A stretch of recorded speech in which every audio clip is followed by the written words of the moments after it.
Apparently, Scam Sam is going to be the next Hemingway. He's written over 1,000 pages. 1,000 pages. He's apparently been reflecting on the collapse of FTX. It's all according to Financial Times. Former CEO of FTX is detailing how he did not steal your money. Apparently, Scam Sam hates writing. Apparently, he has a massive distaste for lengthy writing. Last September, in an interview with Sequoia Capital, an investor in FTX, that of course now is a creditor, FTX owes money to them, Bankman-Fried said he was skeptical of books as a concept. As a concept. What kind of lunatic thinks that? He said, in quotes, "I would never write a book." As far as saying, I think if you wrote a book, you f***ed up. And it should have been a 6-paragraph blog post. Apparently only blogging is allowed in Scam Sam's universe. Strange, strange man. Maybe it's a 1,000-page memoir. Maybe it's a 1,000-page book of poems to Caroline Ellison. Doubtful. Anyways, Scam Sam living under house arrest at his Stanford professor parents' house, of course. Given that they're law professors, they do a lot of reading and writing. That's part of the job. And of course, they have a massive collection of books, given their profession. Financial Times reports that SBF spends most of his time in a book-lined room, passes the time reading, writing, and speaking to his lawyers, of course. What else could he do? Got to think of ways to get the hell out of his situation. Apparently, other people are also working on a Scam Sam book. Michael Lewis, who wrote the book The Big Short back in 2008, exploring the 2008 financial crash, the crisis back then, Michael Lewis, he's been working on a book about Scam Sam. Oddly enough, Michael Lewis has been working on this book since last May, so it's got to have a lot of twists and turns, considering Scam Sam was still at his peak back last May. Now, Sam did not detail or give any hints as to what he's going to do with 1,000 pages of prose. My guess is a lot of it is going to be reminiscent of, for example, that Substack. I did a video on that, where he kind of detailed his version of why he's so innocent, where he even reiterated accusations against other crypto firms saying that it was just this giant attack. And unfortunately, the sad part is some people will actually buy this damn book if he ever puts it out. I'm sure Scam Sam will get a nice book deal by some publisher, and who the hell would buy his book? I don't know, because then in the end, guess what? You're just donating more money to Scam Sam, who's already taken billions. So this week, Thursday, actually the Judge Kaplan, threatened to revoke the $250 million bail package and throw him in prison if severe restrictions were not placed on his use of electronic devices and apps. Check out this video of Scam Sam arriving in court, Bloomberg TV, and it's like he's getting mobbed like a celebrity. It almost looks like he's enjoying it. He's like smirking or smiling. Little Scam Sam.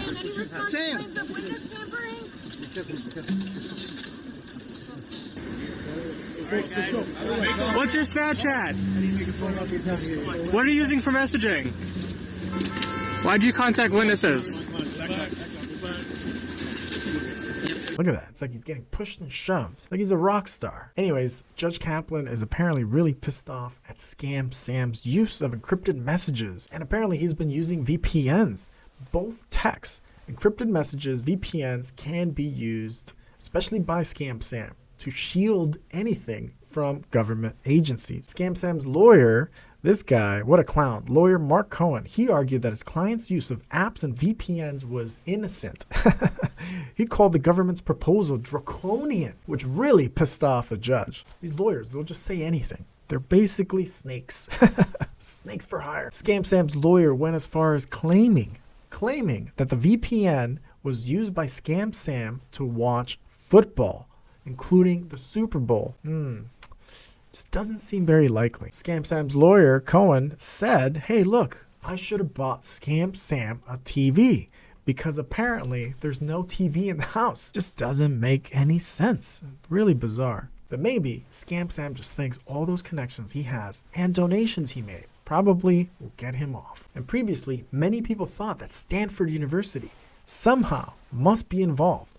And of course, there was even slight evidence that Stanford University, where SBF's parents do work, was involved in the property that was put up for bail. Stanford does, after all, they own about $1 billion worth of property in the county which is massive. Okay, so the judge finally reveals the names, the co-sponsors, the co-signers of the bond. The first is someone named Andreas Pepke. Pepke is listed as a senior research scientist at Stanford. According to the bio, his interests include user interface, systems for teaching, learning, data analytics, create tools, benefit online efforts, In the past, Pepke and his group of students designed and implemented web-based experimental storage, high-speed dissemination system for web content. The second person is someone named Larry Kramer, which is a former dean of Stanford Law School. Talk about very nice friends. This guy, Larry Kramer, is now the president of the William and Flora Hewitt Foundation.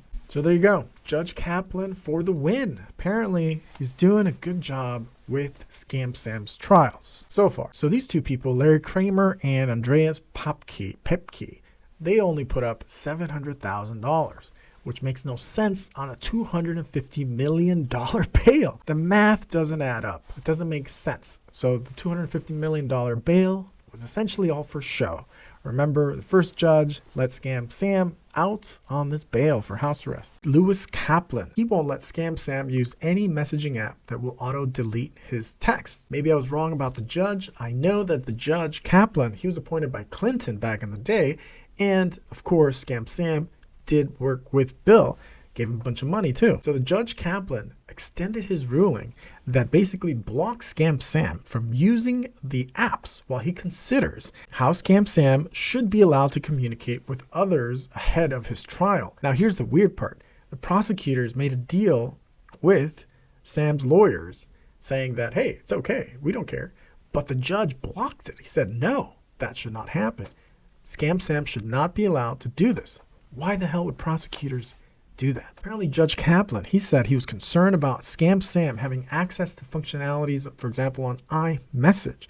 That allows users to auto-delete text messages and make it difficult for prosecutors to get a hold of them later. Now, the stupid part is that prosecutors had agreed to allow this. Why? But I'm glad that the judge put a stop to that. Good on him. Judge Kaplan was also concerned that Scam Sam would find a way to encrypt his messages and later would be kept out of the hands of prosecutors. But again, it's so obvious that Scam Sam does know tech. So why the hell would prosecutors have agreed to allow him to use a bunch of these messaging apps? It's so stupid. So the original proposed limits on Scam Sam would have barred him from using, for example, Signal, which encrypt messages and allow auto deletes. Under the proposed agreement, Scam Sam would have still been allowed to use video chatting apps and other apps, for example, WhatsApp, as long as there was monitoring software in place. The judge put a stop to that. The judge said this agreement was completely inadequate. Good on him. There's even a quote by the judge. He said, "I've read all the spy novels." The judge indicated he wanted to issue a rule that would forbid Scam Sam from using any form of available encryption in his communications, including using any software, any secret code that he may himself, Scam Sam, may himself have written. The judge went as far as asking a prosecutor, "You don't think this defendant is bright enough to encrypt something in writing?"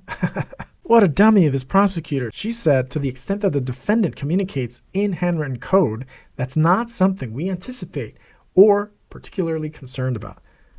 So silly. This comes after Scam Sam was actually caught trying to communicate with former employees, where he contacted current and former employees of FTX. Essentially, this could lead to witness tampering, even bribery. Who knows? And that's just from Scam Sam. Imagine other people on Scam Sam's legal team contacting current and former employees.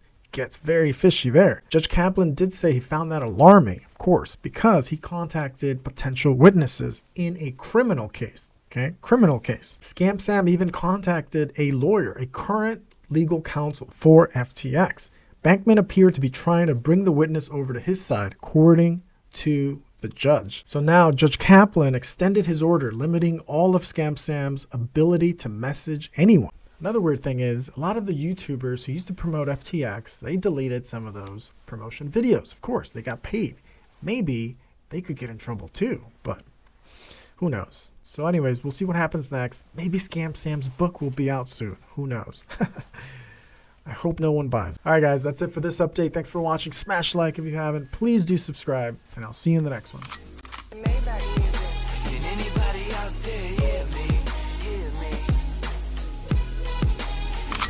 Maybach